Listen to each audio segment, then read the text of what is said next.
Sauce. Hey, you like Pez? It looks like that. Here's Heaney from the boundary line. He's an expert at these. It's on the boundary line.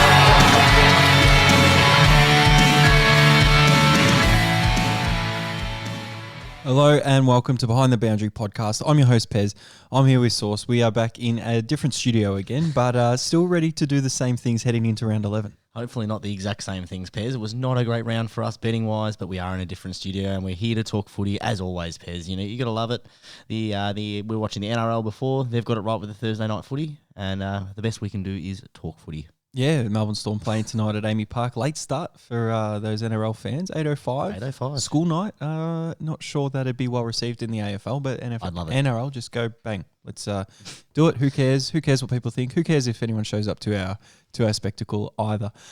Sauce, round 10. We just had round 10. You said it was a rough round for betting. I'm going to take the betting aside. I'm going to take everything else aside. I was watching the footy intently, obviously. Mm-hmm. St Kilda playing on the Friday night. There was a couple of other games where I saw some things that I absolutely hated. Ooh. And I'm not going to go on a rant or anything like That's that. unlike you. And it definitely sounds like I was watching the St Kilda game. I'm going to do some complaining about what was happening in there. But it literally has nothing to do with me being a St Kilda supporter. Ooh, I I'm intrigued. lost some of my footy passion on the weekend, and if things continue to go down this path, I don't know if I can continue to love the game of AFL like I have for many, many years. Oh, I'm shocked, Pez. I'm really shocked. You definitely have opened up something, Pez. It's horrible. That's crap. I didn't even know you were going to do that. I don't even. I said that. You're opening up a can of worms, Pez. That's what's happened. Can of worms or a can of Coke Zero, Coke no sugar, whatever I want to call it. One of the very best there, Pez. But this isn't a Coke versus Pepsi type of thing. This is Talk to me, Pez. Talk to me. What's got you? Look, rules of the game, which we know continue to change. Some for the better, some for the worse, and players who try and get around the rules, but the umpire doesn't. Talk to me about the example you just spit it Examples, you got players from the Adelaide Crows, shorter in stature, and players leading with their heads. Okay. Yes.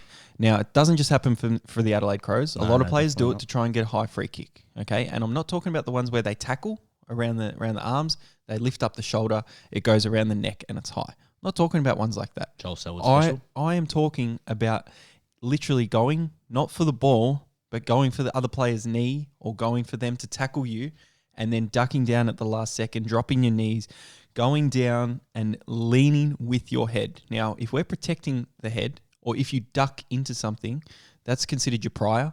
The umpires aren't paying it. You know what they're paying? They're paying high free kicks against the tackler. And the tackler, I feel, is doing nothing wrong because the player goes in last second, drops down. They're deliberately doing it. They're deliberately putting themselves in danger. And the free kick's going, and the frustration I was feeling on Saturday night was absolutely crazy. If St Kilda usually get a win, Sauce, I'm up and about. I'm ready to go. I have a couple more beers. I sat there after the game. St Kilda ended up winning by, 17, 21 points, whatever it was. And I was just like, that was shit.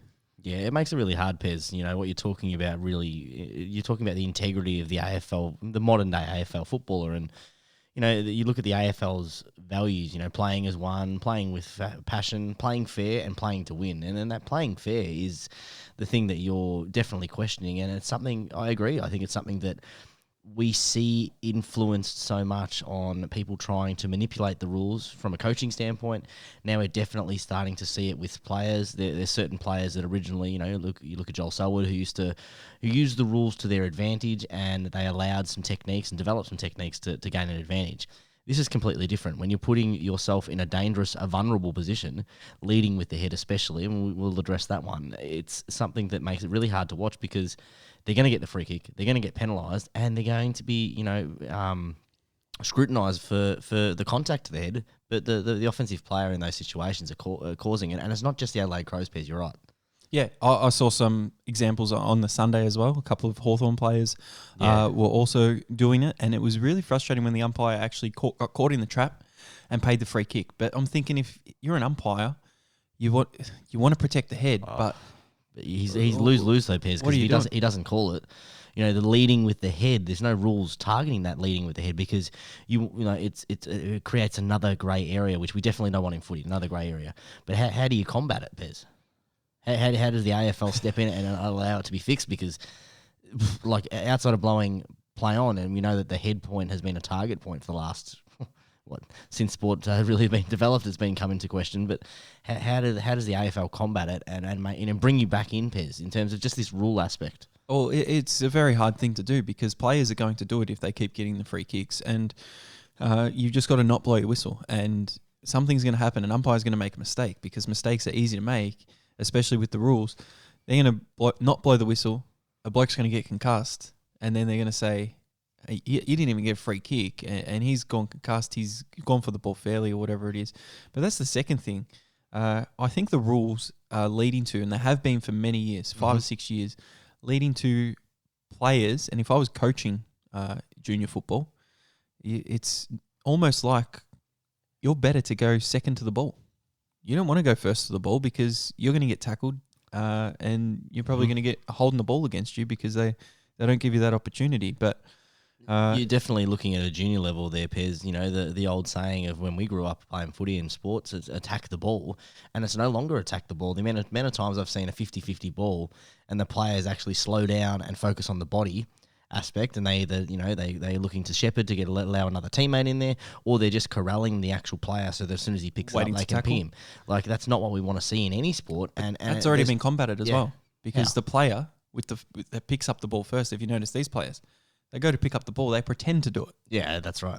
And then they throw the arms up, they get tackled, and then they get caught holding the man. Sometimes the player doesn't even go through with the tackle source, and they still get caught holding the man. Like, the player has baited the tackler to go in by putting his hands on the ball, and then he just decided to either literally drop the ball or put his hands up, and then the players realised, and he's just holding his arms around him, and that's a free kick, and that's another free kick that I hate. Yeah, and I agree, Pez. I think the holding the man free kick has been something that hasn't really been overly popular in terms of the last couple of years and where it's calling, but this year definitely have noticed the way that they are officiating it is you see the hands wave up all the time, and I totally agree, Pez. The amount of people that I've spoken to that have actually said that the actual statement is, the way the game is going, it is turning me away. And that conversation, Pez, I've laughed at for years, because it's like, at the end of the day, Pez, you and I, we love our football clubs, we love the game, we watch 7-8 games a week, and for the first time ever in my life, I'm actually listening to these people, and I can understand it. I can empathise with it, because it is becoming frustrating. And we've grown up in the 90s watching footy, and where it was still tough, but it was nothing like comparable to the 80s. My old man, he would rather watch a daytime movie than I walked in the other day on a Saturday afternoon. What's your old man doing, Pez, if he's got the TV out there watching the footy? My dad was watching a black and white Western instead of an AFL game, which would never happen ever. And he's like, I'm not interested in the way that the game is going. Yeah, it's sad. It sounds like we might just be getting old here, and just starting. Back in my day, Pez. Back in my day, football used to be like this. But do you know what I mean? Like, it's if you in our day, we can use that reference, didn't attack the ball, you'd be scrutinised. You look at what happened the other week with Luke Parker, the ducking aspect and that. But then you look at the way that the rules are being played everywhere else, and they're not being taught, and they're playing to the umpire, which is fine. But the media outlets are the ones that have made the game go like this, because every single decision is scrutinised and told them they're wrong, and the AFL, bend over backwards and change the rules. And that's the issue. That's the big issue. Well, some media forces have, more say over it as well. So the media that's actually calling out the wrong calls of the umpire, we don't get to hear that and do that. So we don't know how the fix is going to go ahead. Those are the three things I hate. Leading with your head, trying to get a free kick, pretending to pick up the ball to try and get a hold in the man, try and manipulate the tackler to tackle you and take you to the ground. Actually, ruck free kicks is another one that I absolutely hate. We've always spoken about that. Mm-hmm. So those are the ones. Source, the stand on the mark rule, ridiculous, and people stand 5 metres back. Even when a player's 70 metres out, they stand 5 metres back. They get to run to 60 metres instead of having to kick from 70. I think it's stupid. And if you're a listener now and you're listening to this little, I don't know, you could call it a sook, you could call it anything you want. Watch the game. Just a reality check, Bez. Watch the game carefully this week. See how it's adjudicated, and think back to when you fell in love with footy, and which era is better. The era that you fell in love with, it could have been 3 years ago, Source, or the way players are manipulating, trying to get free kicks now. It's just not on for mine, and it's a less enjoyable spectacle. When I see one of those free kicks, my demeanour just continues to go down and down and down, and the amount I saw on Saturday night and Sunday afternoon watching the footy, it was just really saddening. It was, it is what it is, Pez. It's one of those things that, it started off the show on a little bit of a somber thing, and it is something that we are obviously here to talk about, the way that the sport influences our lives and the way that it actually makes us feel. And it's good that you come out and said that, Pez, because I do agree that the game has gone that way a little bit. And I can start to recognise and I can empathise with people that are saying that. I agree. I think the era that I fell in love with football, mine was probably the late 2000s, the early late 2000s when it was fast-flowing football. Obviously, my team was up and about, but that fast handball, quick linking football was what I fell in love with, Pez. And you still had that element of toughness around the ball. People were going to the ball, some ferocious tackles. But, the game is, and I don't want to use the word getting soft, but when you're playing a game plan around playing to the umpire and the amount of free kicks that are blown and influencing not only the game result but the style of football, you definitely it becomes less enjoyable. Yeah, next few years, no centre bounces, last touch rule. There's going to be a lot of things coming in. The last touch rule, you're back on that, Pez. It's going to make the game really. I thought the lady at the footy heard the end of that one, Pez, when you were having a couple of beers and you were talking about the last touch rule for a good 20 minutes. The poor lady behind us and the poor people around us. St Kilda Geelong game the other week. Speaking about that, Pez, though, like we talk about things that we don't like. I got a question for you from the weekend. I noticed I went for a hike on the weekend and then I ended up tailing into the footy, and I was wearing my hiking gear. So I went straight from the Yuyangs up to Geelong. Didn't plan on going to the footy because I didn't think I'd make it. Got to the ground and I was with my girlfriend and she was making fun of me for not wearing my team's jumper. Oh, hey, here we go. And she's like, but you're going to watch it. And she's not a big sport fan. And I dragged her along and she said, I don't understand why you're not wearing your team's your team's jersey. I said, well, I'm an adult. I said, I'm a grown man. I don't wear that. And it brought up a bit of a debate that we had, and it's something that we actually talked about recently at the footy. I've got two questions for you. When is it acceptable to wear a AFL jersey to the football? When is it appropriate? When is it appropriate? Oh. There's a few different scenarios here for me, and this is going to be very opinionated and very controversial. I think if you're a kid, bang, you have the footy jumper on. It's awesome. See the kid with the little footy out there, loving putting a little footy, little jumper around. If it's a night game, probably got the long sleeves on as well, and they don't want to put a jacket over the top because they just want to show it off, show the number on the back, and things like that. That's very really, appropriate. really good. I'm with you. Young adults, as in teenagers, I think that. When's it stop? What age? I think that's all right. What's an age, Pez? Give me a number. If you nobody likes you when you're 23. If you're 23 and then you wear an AFL Guernsey to the footy, it's crossing the line. It's not on, I don't think. Yeah, I think when you start to get to that 23, 24 age, that's when it's the probably the last time it becomes appropriate. Anything after that for me, Pez, unless you are... Do you know what? No, I think after that you need to revert to the club polo, or you're wearing a scarf or some sort of the cotton hoodie. On. Love the hoodie. Love the hoodie. Hoodie's good. But after that, it's to me it's not appropriate. What if there's a father or a mother there and they're with their young child, 5 or below, and they want to wear a matching kind of Guernsey? More accepting, still not appropriate. More accepting, still not appropriate. I think you can get away. You can do the same message with the scarf. I think there's no need to have your own little team photo going there at the footy. I think you can have a scarf or a beanie or something to represent, but to me, less appropriate. All right. You're within the ages of 18 and 23. Mm-hmm. You got a short sleeve Guernsey. Mm-hmm.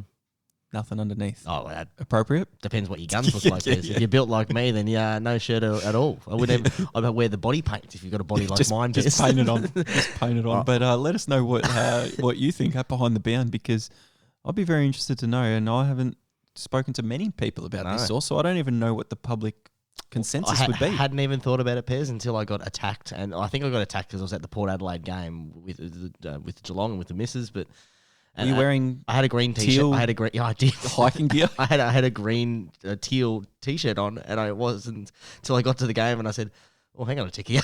I'm in the Geelong members here, and I'm cheering Geelong, and I've got the other colours." Now, I don't know if this is a little fitness flex with the hiking story, but I'm not much of a hiker myself. So just for the listeners and myself out there, what the hell is hiking gear? It was just exercise shorts and some hiking boots, Piers, a little bit of the long explorer socks.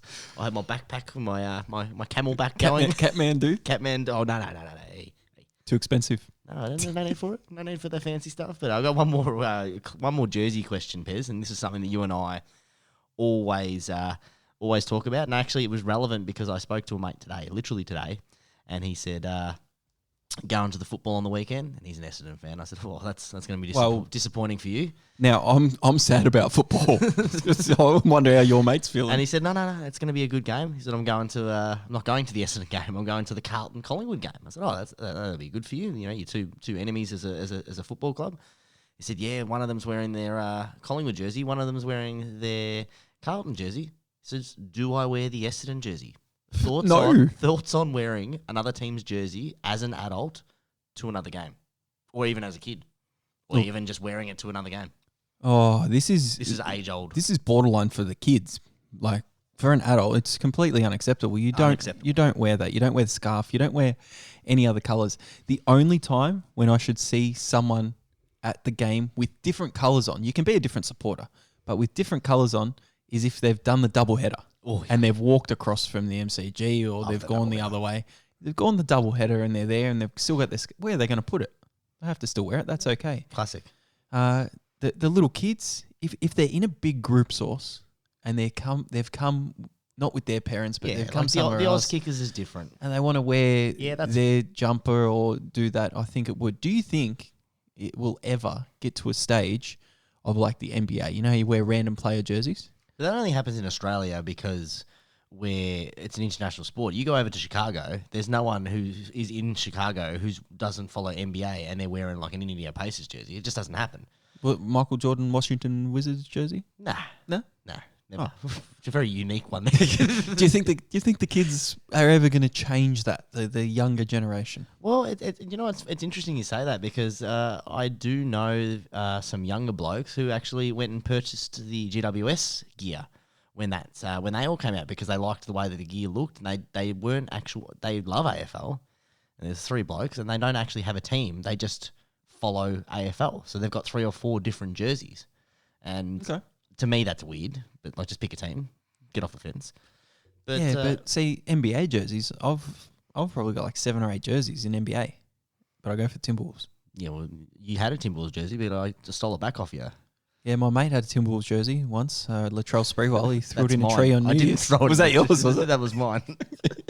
All right, Pez. I think we've talked crap for long enough, but it was good to get. No, that start wasn't crap. It was good to cheer you up a little bit. The second one wasn't crap. It was good to get you on your own personal experience, but I think we've stalled for a little bit too long, Pez. We do need to get into this week's bet review. Soft review. It's no official review. How does it end? We don't know. They've kind of lost, but they've won as well. Ooh, kind of lost one as well. Kind of, maybe a little bit, but we'll check it out. This week, Source, we're seeing a lot of you. I've been seeing you in the mirror, just a lot of red everywhere, all over the bet slip. And we started on Friday night, and this was after the recording, Source, and I was on the Source, having a bit of a record, and really excited to watch the Swans Carlton game, and I wasn't quite sure who was going to win. I thought the Swans were going to do it. That's why I put the max stake 50 on them, and watch it on a Friday night. And that second quarter, Carlton kicked 9 goals, and just blew the Swans away. The Swans tried to come back in the second half, but it was just no good. And Buddy didn't kick any of the first 5 either. So 60 gone. The seventh goal, Pez. The seventh goal. It was lucky to even get in the first one. But Pez, I was the same. We had a similar sort of bet. Mine was based around Sydney actually winning. They didn't win. 2 red crosses, no bonuses. Not a great start to the weekend, Pez. No, the next game, the Geelong Port Adelaide game. This is where I tried something a little bit different. Source under 180.5 points, which was super, super easy. Under in the first quarter, which Geelong's goal kicking helped really well, under 39.5.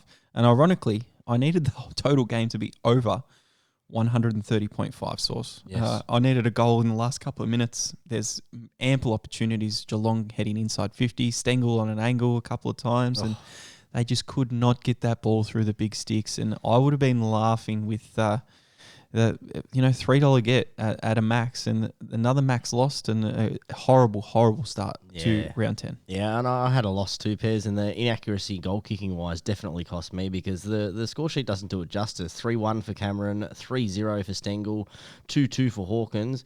They had so many that just didn't make the distance or sprayed out in the full or was touched on the line, and they go as rushed. And I had any player to kick 5 goals for Geelong. Bonus bet lost, Pez. Terrible. Yeah, bonus bet, no good. But they kicked 2 goals 5 in the last quarter, Source. So they kicked almost 7 points in the first quarter, Pez. The inaccuracy was horrible. Yeah, it wasn't good. But we went down to Mars Stadium, and we're going to have one less Melbourne team because they're going to be a Ballarat team, which is good because I've got a mate from the Bulldogs. It goes for the Bulldogs, sorry. He moved to Ballarat. So he took his son down there on the weekend and said it was pretty good for the 5 minutes he was able to watch. His son's about 2 years old, so he wasn't able to watch the game very much because his son just wanted to run off all the time. But this was a good one for me, Source. I had the Bulldogs to win a halftime, full-time double. Had them plus 19.5 just to get that third one in there. And Aaron Norton to kick 2+ goals, did it in the first quarter. And the Suns looked like they were going to push at the end there for a little bit, came back, and then the Bulldogs just went bang, bang, bang, and ended up covering their line as well. So it was a good one for me. Yeah, I think it was a good showing by the Suns. Not a good showing for Took Miller because I was a little bit worried for McRae and Smith the week before. They were averaging in the 40s and the high 30s, and at halftime I'm sitting there going, Took Miller's a little bit of a shot here. And then I don't know where he disappeared to, Pez. I think he got 1 touch for the second half. He finished with 19 disposals. Did he go to Bendigo? Didn't. Must have. I don't know what happened, Pez, but that was a red cross for me, Pez. But still no money lost for that one. So I had a bonus bet on that one.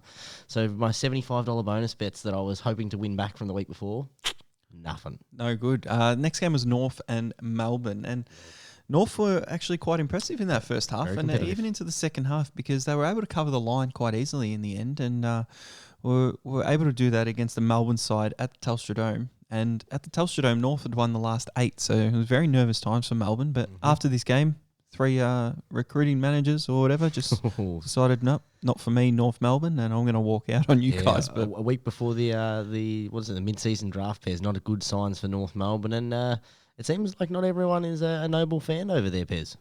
No, not a noble club, North. They have not been doing much at all. Harsh that one there. I actually talked up this bloke on the weekend, Christian Petrarca, and his goal-kicking finesse. Yes. I had him for 2 goals, Pez. Didn't kick 1. Kicked a point in the last quarter. And I also had him as a sneaky double, Pez, for the 3 goals at the $4 mark. So that was 2 losses, Pez, and $75 on a bloke not to perform against the worst team in the AFL in the last 10 years.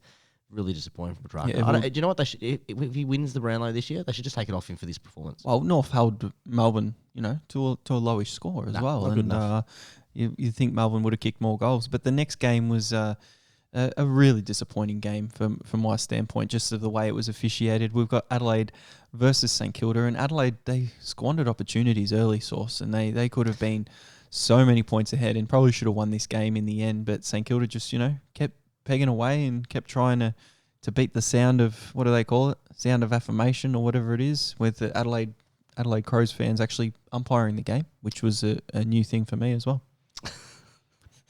You always got to throw a dig in somewhere, Pez. He's never happy, Pez. I had a 3-leg same game multi this one, Pez, a bonus bet, a little bit stiff. I had Max King anytime goal scorer, first one of his 7. They definitely came in that first quarter. And him to score 3 or more goals, well, he did that, of course. St Kilda 40+, 6 though. of them.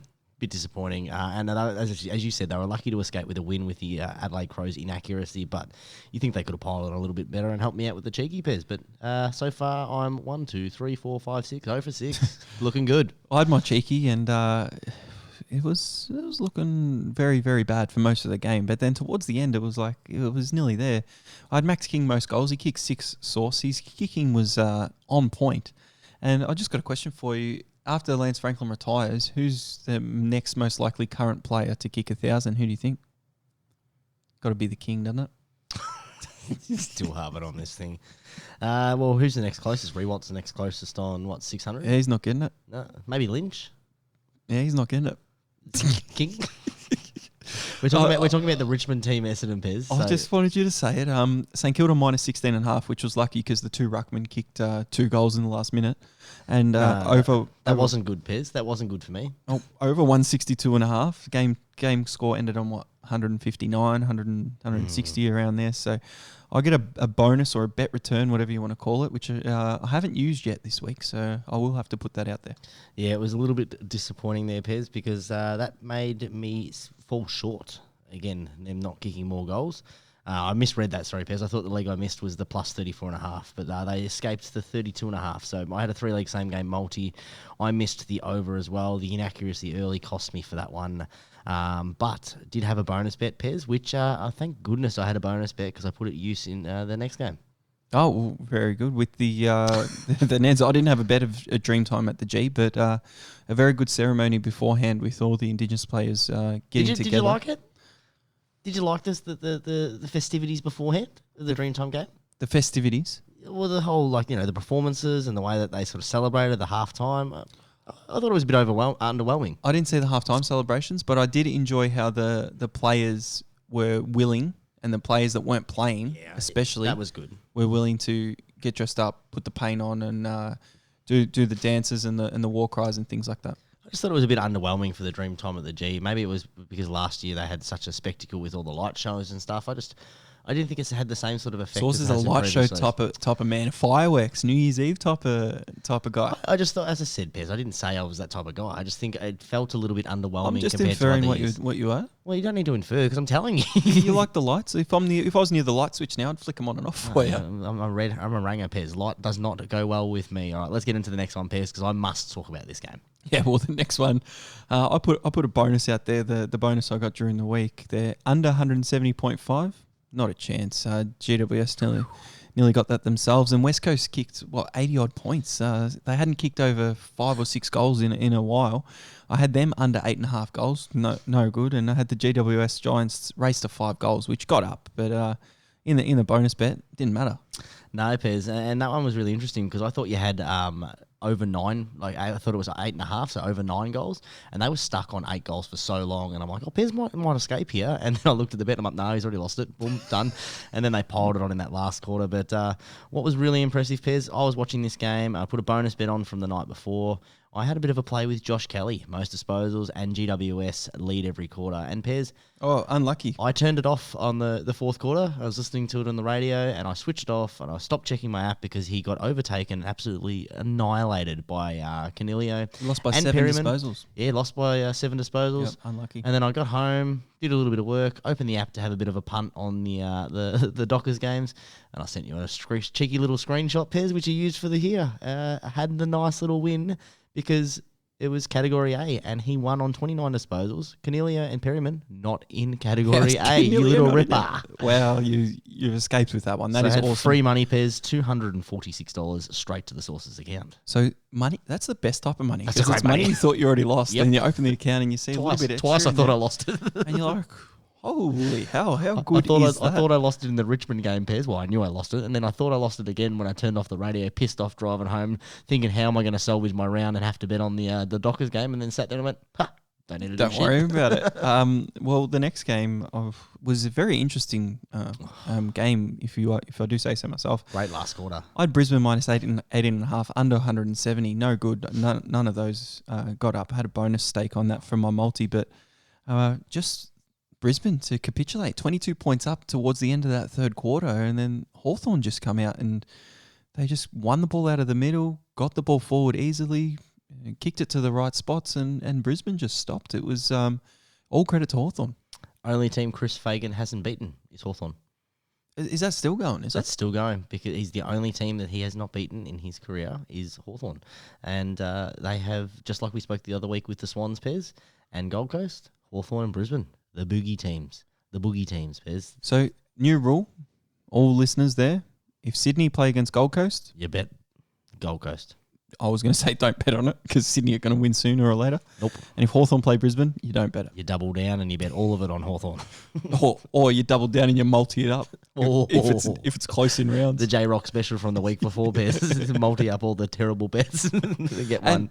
You get one right. You get a tick on it. You feel good about yourself, but you lose everything. You lose everything else. All right, I steered clear with that one, Pez, which was good because whilst it was an unexpected win, we did talk about it, a game in Tassie, and we said we were going to steer clear with it, Pez. The analysis said to steer clear with it, but then the Sunday, after all those red crosses, you dabbled. I just wanted to put the bonus stake out there. I wasn't confident in the Fremantle game, and then that was it. Fremantle game, I didn't have anything like you didn't source. I had my 3-leg same game multi. I lost it on the Friday night with Sydney because I put Sydney in there as a bit of juice. The Dogs and the Saints who got up, but used my bonus on that Hawthorn-Brisbane game, which lost as well, so no good. I did notice that, Pez, when the bet slip came out, it was already a red cross on it. It made me feel really good. It was bad. It was horrible. There was 3 crosses There was on three mine. crosses on yours already. But it didn't matter, Pez, because we all ended up in the same way. I had a 4-leg same game multi. I was good until the Sunday. The Brisbane Lions and the Dockers both losing, meaning no bonus bet for Source. No bonus for you, but better round than I, because I staked $235.01, returned only 109 from that one bet source. So I was minus 53.61, second losing round out of the 10 rounds this season, and disappointing stuff if you're me. Yeah, but I like what you've done, Pez, and with your little emojis. And we haven't spoken about the emojis a lot this year. I'm glad that your true colours have shown in the emoji. You've put up the imposter emoji, and yeah, you are intimidating a winner. And Pez, you're an imposter. You weren't the champion of behind the boundary, and it's definitely me. So I will. Is that what it is? That's the imposter. I was in disguise in round 10, wasn't I? Because I didn't put the bets out on that bet. So it couldn't have been me. An imposter. It was the true Pez is coming out to show Pez, because for round 10, for the first time this year, I've actually beaten you.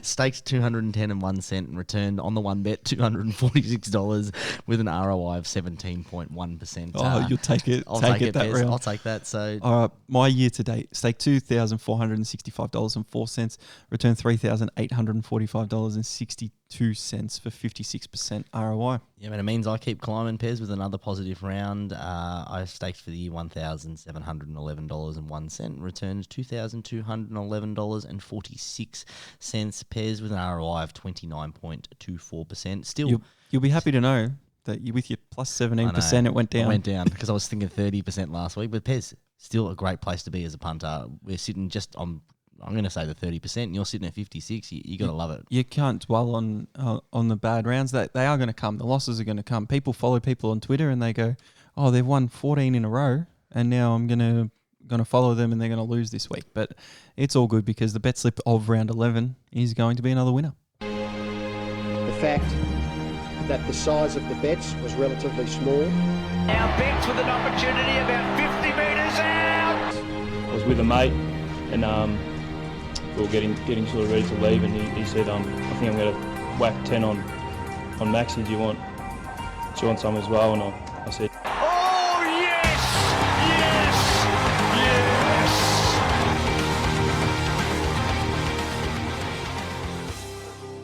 They will continue, Pez, and let's get things straight off with the specials for round, what are we up to, 11? 11. Cyril takes a special and goes bang! Yeah, very special. Melbourne Storm just won by 20 points, Source. So Thursday night football. Pretty good. Thursday night footy when there's no AFL, you got to get on the NRL. Sports bet this week, bet returns on all matches if you are eligible. Ladbrokes, they've got the 3+ leg same game multi, 1 refund per day, $2 lines, and the mega multi, which has been the same in certain weeks. Neds, we have $2 AFL lines Friday and Sunday, early payout 20+ at half time. I'm not sure anyone actually uses that, but we'll wait and see. We'll continue to read it out. 1 refund per day on Neds, Friday and Saturday only. So no Sunday return on Neds for the same game multi. footy multi-bet offer here. And last week, we had a message about the AFL early payout. It's not on the promotions page on Bet365, but it is there. So I've managed to get a screenshot of that. You're a winner if your team goes 32 points ahead on singles and in multis. So if you put a team in a multi, they go up by 32, they're the last leg, you'll get paid out for your whole multi because it's good. You don't even have to wait till the end of the game. So I don't mind that. Tab, they've got the 3+ leg head-to-head special. But Source, I bet you will speak about it. It's very, very hard to get a 3+ legger Super hard. this week because there's so many games that are under $1.10. The same There's game like multi, 3 games sitting $1.09, $8, and $7. Ridiculous. Disappointing. The same game multis 4+ legs. Source for Tab. We didn't want them to change it from 3+, but they always give better promotions in the first 6 rounds of the year. They've got a Thursday night lights, even though the game's on Friday night, is Sydney versus Richmond. Venue mode exclusive. $2 in bonus bets for every goal your team scores. Yes, Pez, and I did send you a cheeky message on the Sunday. I had on my phone Tab venue mode exclusively activated. I was sitting at the pub. They must have had a TAB there at the. So was it a TAB shop thing? It was a hotel. It was in Rowville. It was a nice little place out there. So you just need to be near one of those Tab machines. Yep, just need to be near it, Pez, and yeah. Beautiful. Loving it. I've tried it at the pub so many times when I'm near a Tab machine and it's just, I don't know how to do it. But anyway, Moneyball, we've got the 4+ leg multi offer, but it's got to be minimum odds of $3. But I was reading the terms and conditions on this Source. It doesn't exclude $1.10 or less. So you can actually put them in. So that's a good one if you want to include some of them. They've got 2 specials only for the Swans Tigers. They'll bring more out this weekend. Buddy or Shea Bolton, one of the first 5 goals, max bet at $10, it's paying $4. And they've got Swans versus Tigers. This is another one. Don't mind to have a dabble with this. One. AFL player disposals. So it's head-to-head, max bet $50. Both players are $2. Who's going to get more disposals, Mills or Jaden Short? You can choose either player. And the best thing about this is if it's a tie, it's money back. It's a no bet. So ripper. On Bet365, they have match-up disposals. They've usually got 4 a match, but closer to the bounce. And they've got the tie in there paying about $17. So it's always a losing situation sometimes there. So that's a good one there. Blue Bet, you've got the 12-point upper halftime special. Didn't take advantage of that last week because Sydney couldn't do that. Carlton kicked 9 in the second quarter, but that's all right. The multi-bonus as well in the same game multi and the multi there.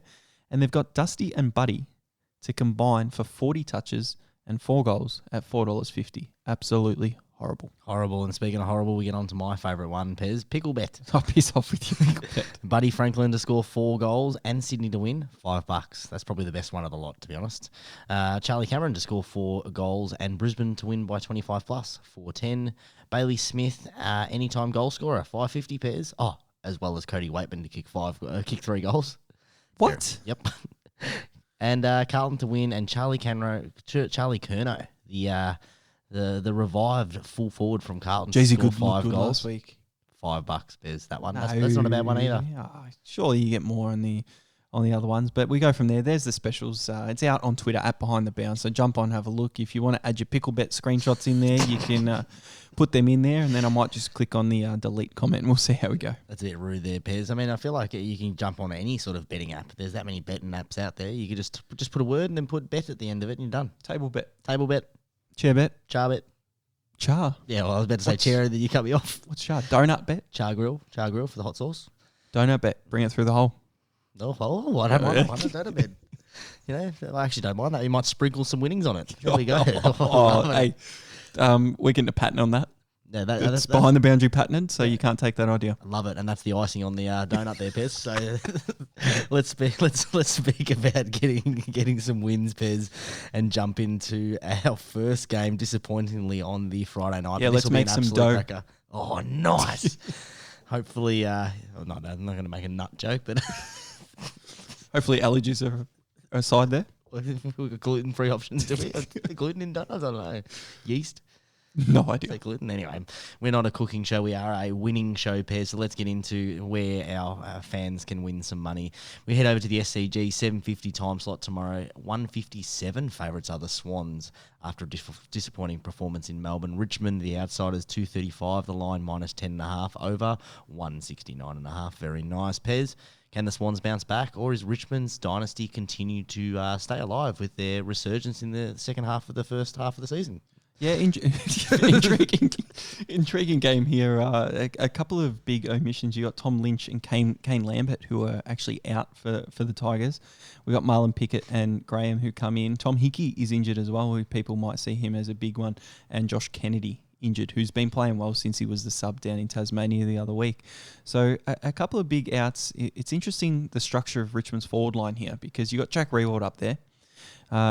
They sometimes move Noah Bolter forward, and he might, kick some goals and things like that. But they haven't brought Robbie Tarrant back into the side. So who are you going to fill in defence there? Is it just Rewalt, you go up to play centre half forward, and Dusty, you sit in that goal square and you kick us 4 and we win the game? I'm not too sure, but what I've done, Source, is I actually think Sydney will bounce back and win this game, a bounce back spot. Richmond haven't been that impressive in their wins. They only played, a bit of a training drill last week against Essendon. So I've gone the two middles, the 4-leg multi with the middles of the over and the middle of the plus line. So here we go with Neds. I can get a return on this as well. Boosted odds to $2.13. Over 138.5 total points, but under 198.5. So I've got to hit that one there. And then I've got Richmond plus 45.5. So they can lose by 45, not 46 or more. And Sydney plus 14.5. All right. So Richmond can win by 14 or not lose by more than 45. So there's a 59-point spread there that I've got to hit the middle, Source. And two of them are guaranteed to hit, two of those legs, no matter what. I've just got to hit one more for a bonus, or hit both of them to double and a bit more my max bet of $50. Nice, Pairs. It was a little bit confusing, but I think I stayed awake then and actually understood what was happening. You go on the middles. I don't mind that. Go on the middles. A little bit of an alternate strategy. I've just gone the Moneyball special, Pairs, with Callum Mills, more disposals than Jaden Short. If doing your research and looking at some of the other betting agencies, Callum Mills to get most disposals, $2.95, Jaden Short, $4.50. With the major sports betting company, you would say that that's a decent sort of indication of where the game should go. On with Mills, $50.01 on that, Pairs. As well as that, as the specials came out as late as they did, I've gone with Bluebet. Just a straight up $50, Sydney on the nose, lead by 12 at halftime, money pays out at $1.57. $1.57, you want to get your little money back there. I like the head-to-head disposal, and I like your criteria about it, looking at the most disposals, looking at other companies. Like with Picklebet, you got to look at other companies because you can get a better price anywhere else. So you got to make sure you do your research. You want to make some real dough? Get with donutbet. Patent pending. That's going to be the biggest thing to come from behind the boundary. Can you imagine our golf bets? Holes in ones. Holes in ones. It's beautiful. Oh, stop looking up donut puns. All right, let's get on to the Saturday time slot. The 1:45 a game, Pairs. Brisbane taking on GWS. $1.17 favourite are the Lions. $4.90 outsiders, the Giants. Minus 33.5 is the line in favour of the Lions. 180.5 is the total game points. They're doing figure skating? Why? For the icing or not? Get on with it, Pez.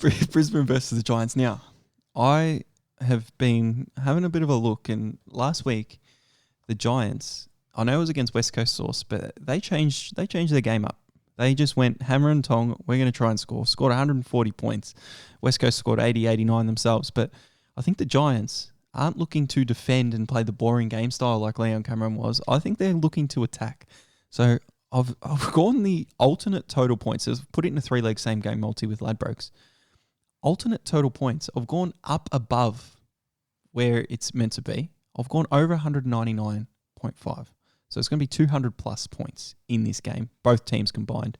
Brisbane Lions going to win by 14 plus. I've gone the alternate handicap minus 13.5. And I've gone Toby Green to kick 2+ goals down the other end. All up together, that cheeky $8.71.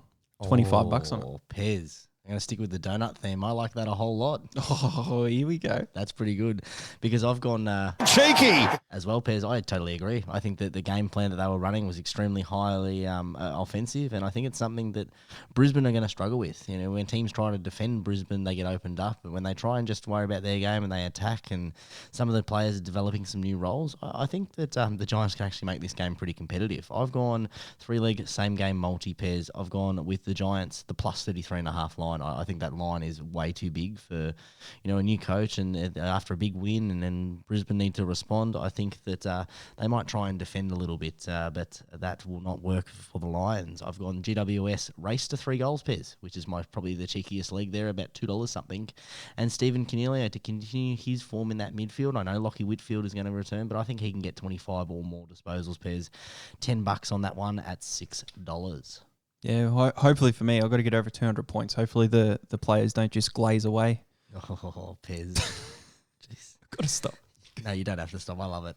Right, donut stop. Do not worry about it, Pez. Do not worry about it because we're on to the next one. Geelong taking on Adelaide. This one's a no-brainer. Geelong $1.07 playing at Alphabet Stadium. Adelaide Crows $8 outsiders. Minus 44.5 is the line. 162.5 Pez. And before you get onto your donut puns, because I can see you over there looking them up, sprinkle some advice on us, Pez. Where can the punters make the dough? Just going to have to open up the donut factory because here at Alphabet Stadium, I'm not going near it. I don't know how Geelong get another decent game here down GMHBA, but Adelaide don't perform too well down there in history past. They've only actually ever won 3 games at GMHBA, the last time in 2003. So I don't think that's going to happen, but for $1.07, no thank you, steer clear. Yeah, Pez, you know that I'm betting on the Cats there. We'll just got a little email there. I think it was from Donut King with some special. Oh, is our patent approved? It just came through. That's very unprofessional, Pez. But keeping to the trend of being unprofessional, you know exactly what happens on the punting show, Pez, where we only chase value. I'm all over my Cats in this one. I've got the max stake, Pez, a 3-leg same game multi with a bet return. Tommy Stewart to get 20 or more disposals. He's a lock for at least 27. Tommy Atkins, he comes back into the mix, Pez. Him 15 or more disposals, $1.36. Love that. And Tom Hawkins, I couldn't work out which forward to go with, Pez. I'm going to get one of these forwards right to kick 3 goals. He's sitting at $1.60. You got it, Tom Hawkins this week, Jeremy. It's going to be Jeremy Cameron anyway. That gives me odds of 237 with my bet return, Pez, but there will be no need. I'll collect it nicely in that one. As a Geelong supporter, is Tom Atkins the least known player for betting companies? Yeah. Like no one knows who he is? He's great. He's great value, Pez. He's averaging 17 plus a game and love it. Alphabet Stadium is a beautiful name, but Right. I've had to adapt it a little bit because you've stolen it from a podcast, as you said when you first said it. I gave them the. Now, how many letters is the stadium? 5. 5 letters. So 5 out of 26. What's that in percentage? Mm-hmm. 19%. So I'm just going to call it 19%. That stadium. Don't like it. No, Alphabet Stadium will stay. All right, let's get on to the Saturday afternoon game pairs. Melbourne Demons looking to keep their streak of 15 or 16 alive pairs. The question came up during the week of whether a winning streak counts if it's over 2 seasons or not. Over 2 seasons? Yeah. Because they obviously won the 4 games in the Are the in 2 the finals. seasons in back-to-back years? Or is it, are we talking 1950 and 2003? Stop being a dick, Pairs. Just answer the question. Well, we're talking Melbourne, who've won what now in a row? Is it 16, 17, something like that? This makes it 17. Well, they're up to 17. Up to 17. Grand final included, mostly the same list. They played over the off-season. I am going to pay it. All right, Pez pays it. $1.17 favourites. Melbourne. Yeah, I don't mind it. It came out from one of our good listeners, our loyal listeners, Finstar, a couple of weeks ago. I was waiting until it got to the Sweet 16 before I addressed it. All right, Melbourne taking on the Dockers. $1.17 favourites are the D's, which I think is extremely a decent sort of odds there. I thought they would have been a lot shorter after Fremantle's last couple of weeks in their performances, but Fremantle outsiders $4.85, minus 28.5 is the line, over under 150.5 Pez. Do they make it 17 or 18? Because we can't work out where it is. Whatever it is that it's going to be, that's what they do. If you said Sweet 16, then they make it 17. I've got a feeling they might be on 17 after last week, though. So let's say they win 18 in a row because they are definitely going to beat Fremantle at MCG. They've got Luke Dunstan is omitted. Jack Viney comes back in, and Sam Switkowski with that 2-game suspension with the tribunal for the chicken wing. He did the chicken wing last week. No good for him. That lively quick forward for Fremantle, no good. But I'm steering clear, and I'm going to be steering clear from a lot of games moving forward because I'm just thinking about this our new venture in Donut, and I think we need to get a player to be one of our sponsors and the face of it, like Picklebet. We're going with Donut King, so we need to get Max King on board. Oh God! Put a donut around there and just the Donut King. Nah, that's terrible. Well, you know his I missus. thought it was going to be a glazing, but it's not. You know his missus though. Wendy. Wendy sell donuts. No, they don't. It's an ice cream company. You dope. Ice cream donuts. Yeah, but they're not donuts. You can't just put ice cream in front of it. You can't just be like Picklebet and just put a word in front of bet. I mean, that's highly the idea, isn't it? But Anyway, donuts. there's no Krispy Kremes here, so I'm not betting. Yeah, I'm staying away from this one, Pez. I think it's a bit, your actual better value is to put Melbourne down to win the minor premiership. They were paying $1.84 2 weeks ago. I think they've come down to $1.56. You've got better odds doing that if you want some money on Melbourne in the next month because they're going to be short price favourites and with big lines. And they're already well clear. People in the top four, losing games they're not meant to either. Exactly right. Let's get on to the Saturday night game, Pez. Battle of the West. West Coast taking on the Western Bulldogs at $7.50. Outsiders are the Eagles. $1.08 short favourites are the Doggies. Plus 40.5 is the line in favour of the Dogs. Over under 165.5. Pez. I'm steering clear because I don't like West Coast's list at the moment, and I don't like the Bulldogs full stop. So steer clear for me. All right, that's fair enough. Now you don't like the Donut King. What about Caleb Daniel? Love Caleb Daniel. Daniel's Donuts. Daniel's Donuts. That's better. I can get around that one, Pez. You can get around that. I can get around that one. Let's see if he. I'll reach out to him. I don't care if he gives us donuts this week and doesn't get any disposals because I'm steering clear. I've got nothing in this game as well. I can't touch it. They're playing over there. West Coast. The three of the what are they called? The West Coast 9 from the nightclubs have been omitted from last week. So. Yeah, not good for me. Pez, that actually works perfectly if we do donut bet because how many times have we actually said that you should be able to bet on the outer? So you bet for a Blake to get no goals. If we can have the donut special for him to get no something or no whatever less disposals for them not to get the naught. Look, it's not a good business model, but I can't fault it. It works in every single way, and I hope that email was actually the patent pending because whoever listens to this is going to steal that straight away and become a millionaire. No, they can't. It's published because everything we do on this thing is an original piece, Pez, and there's nothing stolen whatsoever. Never. I'm steering clear, Pez, and it's very clear that we're steering clear from a couple of these games considering we've talked 20 minutes about donuts. So steer clear for me, steer clear for you. We head on to the Saturday night special, the Saturday night, and it's a long time since Gold Coast are hosting the Saturday night time slot. They take on the Hawthorn Hawks, $1.78 Gold Coast favourites, $2.03 outsiders are the Hawks, minus 3.5 the line in favour of the Suns, 162.5 is the line. Pez, Hawks make it 2 in a row. TIO Stadium, huh?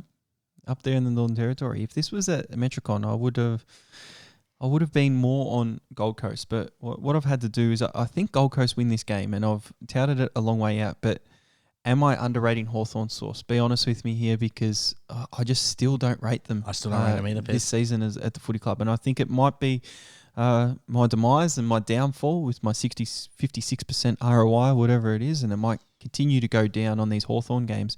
But I put a max bet out there with Neds, the money bonus back on the Saturday. I've gone Hawthorn plus 31.5 because I don't think Gold Coast spank any teams, especially up there at TIO Stadium or at Saturday night. It's not going to be that high scoring, which is why I've got under 192 total game points. It doesn't go over there. And the other leg I've got is Gold Coast Suns plus 16.5. I think the Gold Coast Suns win. I don't think they win by 5+ goals. If the game is under, one of those other ones wins, so I'm guaranteed a bonus bet. So if I'm right about that, I'm guaranteed that. Just need the other one to come through. Gold Coast to win by 12 points gets me a double max there. Like it, Pez. I agree. I think the Gold Coast do this. Do the Hawks. I don't rate the Hawks still. Maybe it's something that's just because I'm thinking of hanging on to their form from last year. I don't believe that they've really beaten anyone in a consistent fashion that allows them to be rated higher than they should. I think the bookies have this one right, and I agree with what you're saying about the Gold Coast. If it was at the Suns Stadium, or what do they call it up there? Number Stadium, or if we've got an alphabet stadium, so I don't know what they call it up there. They're going to have a new sponsor next week. It's called Donut Stadium. What? We're gonna sponsor them? Yeah, we need to get our name out there, don't we? We do. Do a good marketing ploy. But I've put the max bet $50 pairs on the Suns. I believe in the Suns, and I've done it with Blue Bet. So 12 up at halftime. Ooh, yes. They pay out. So hopefully a potential $89 for me in my account pairs. All right, we get on to the Sunday pairs. You can skip it. We can skip it. Steer clear for me. Yeah, steer clear for me too, Pez. Your Saints taking on your favourite team, your second home, your second love interest, North Melbourne. $1.08 favourites are the Saints. $8 outsiders, North Melbourne. A ridiculous line of minus 44.5, Pez. You'd never know what the Saints or North Melbourne are going to do in that. Saints cover it. Max King kicks 8. 169.5. Put your money where your mouth is, mate. Otherwise, shut up. All right, I'm steering clear. But Pez, are you going to put your money where your mouth is? I'll have a bet return. I'll have a think about it. You while I introduce the next game, Pez, you tell me what that little bet is there, and I might even put that one down there. All right, Collingwood are taking on Carlton. This should be an absolute cracker. Both teams in ripping form. Carlton obviously sitting very close to the top, and Collingwood having a great win last week. 2.36 outsiders are the Pies. $1.59 are the Blues. Minus 9.5 is the line in favour of the Blues. 173.5 is the total game points. Pez, I've given you enough stalling time. Have MCG you got the odds or...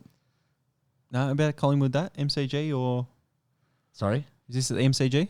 I needed some stalling time there, Pez. It is at the G, yes. Collingwood's home ground. See, this is hard for me who to Hard tip ground. because I wanted Collingwood. I didn't tip them, but I thought they'd cover the line against Richmond the other week. And I got shown up there because Collingwood really didn't show up. They went over to Fremantle in the wet, were able to beat them there, but... Will they be too young? Is Carlton's forward line going to be able to function at the MCG without Henry Mackay? I've said it 3 times now. They've already done it twice and proved me wrong, Carlton. So I don't even know who I'm going with in the tipping yet, let alone putting a bet on this game. So steering clear. I like Carlton in this one, Pez. I think that the big stage, there'll be 100,000 people at this game on a Sunday spectacle. It should be absolutely fantastic. Am I confident enough to put my money where my mouth is? Not without any information about the teams, Pez, and the weather. So I'm steering clear at the moment, but if I am going to have a dabble, I will be looking at taking advantage of that Blue Bet special, Pez, because that is an absolute banger paying out at halftime if you're up by 12. Let's get into the last... Oh, sorry, Pez. I didn't mean to give you donuts there. What is the money special? Yeah, it's not good. What is it? St Kilda minus 44.5 and Max King to kick 5 or more. They don't have any more markets. $4.75. Is that it? Yeah, no good for mine. That's no good at all, actually. I don't like that. That's disappointing. I was going to put my money where your mouth was. Let's get on to Port Adelaide taking on Essendon at Adelaide Oval. $1.11 favourites are the Power. 6.70 outsiders, the Bombers. Minus 34.5 is the line. Over under total game points 142.5. Do the Bombers win another game? Yeah, I think they do. I think they beat North. Yep. They haven't played North, so they'll beat North. They'll probably upset maybe Hawthorn or something if they play them again. So if Essendon go winless for the rest of the season, everyone's happy to, just delete them from the competition. Jesus Christ. You've pissed off so many supporters, Piers. Why are you barking up this tree? Well, they're struggling. 2004 last finals win. I don't know. It's going to be 6,000 days, 7,000 plus days. Do we get to 10,000 days? Do I die before they win a finals? Right, you keep talking shit about Essendon supporters, Pez. That might be the case. You're steering clear, obviously, because you're talking trash. I told you that at the start of Sunday. I said I'm steering clear the whole day. Yes, I'm steering clear for this one too, Pez. I do think that Essendon challenge a little bit, but you just can't trust them at the moment. It's not a good investment to be going towards either the line or that $6.70 price tag. All right, before we get into our multis source, I've actually gone rogue here a little bit, and we've got the NBA playoffs at the moment. We've got Golden State Warriors versus the Dallas Mavericks, and I put this bet down because... Doesn't count towards the totals. It was a Moneyball special, and they didn't have the AFL ones there. I've gone Curry 3 threes in 3. So he's got to hit 3 threes in the first 3 quarters. It's paying $3, and it's just a little max bet of 10. So no, you can't have a little bit cheeky. Do not put that on the bet slip. Do not count that as your ROI. No. I don't have to count it, but it's there on the bet slip. Okay, well let's get on to the multis, and it's what you should have stuck with, but it's just the multis. I've gone a 4-leg same round multi with tab, $50 max stake, Sydney, Melbourne, Gold Coast, and Port Adelaide Pez for a nice price tag of $3.86, hopefully returning $1.93. Well, I've gone the double header, Golden State, and just we going for Memphis from the pub the other week. lifts this the piss sauce off a little bit more. Now, I've gone something that I've never done before on the podcast. This week, we know that we've got a lot of short favourite sauce. I've gone an 8-leg multi.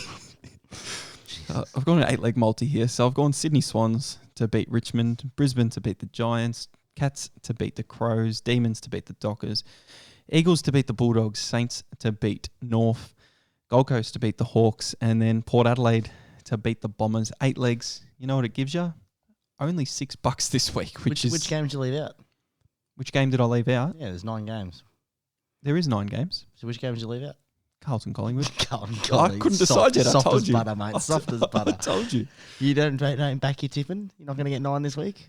I think I might get it. 8. 8. 8.5. No, but some comps, if I get 9, I'll get 11, you know? So Oh, God, I hate 2 that extra rule. tips. But $6, $25 on it, on that multi-sauce. So we will go from there and have a rip around. We will have a rip around, Pez. What a great show that was. We had a whole lot of Pez not being angry, but still having a sook. We had a little bit of talk about jumpers and a whole lot of talk about donuts. Yeah, you might need to change your name. Sauce doesn't go well with donuts. Oh, it could be jelly. Don't be jelly over there, Pez. Hey, here we go, Jelly. All right. I've been Pez and Jelly's over here, so enjoy my little NBA bet tomorrow if you want to jump on it. Peace out. Oh, God, Pez. I'm still sauce. We'll catch up next time. And as always, if you're having a punt, jump on Donut Bet.